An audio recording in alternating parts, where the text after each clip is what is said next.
government quarters in the illegal activities to way sing yam Europe.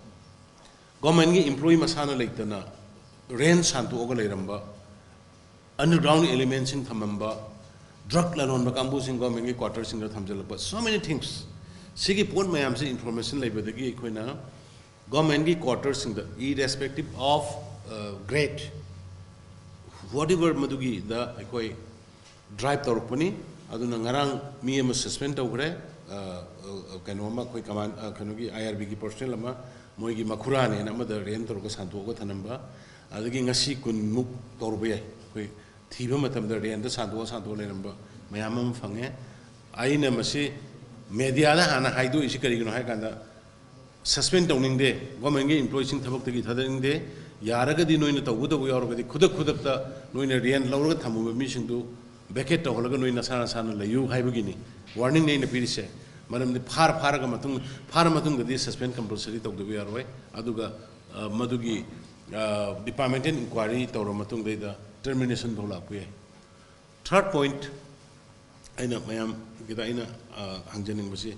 I create operation Namaka Kanoma Tobani Quigi, flag post head Pagida. Flag post in the government Matungina, even a red light head Papoya, community, ministers in red light Helamba. Honorable Prime Minister and the Modi Silak with the Yagade. Misuse or labor. On the Manipur Su, Quigi flag post helping misuse or Honorable MLA in the Tetkadaba, the Minister in the Tetkadaba, the Hillias, Yaman, Tetka, the Bushing to Nataba, Autopatopa, Madugi Kudung, Sawa Lorga, anybody Telagapa, the flag post Helamina, Fulishing Sek Togdaba, Aduna Maramurakanda. When a flag post can Tepa Yagadagi have to get listen to Hokre. Adu Nataba Ataising.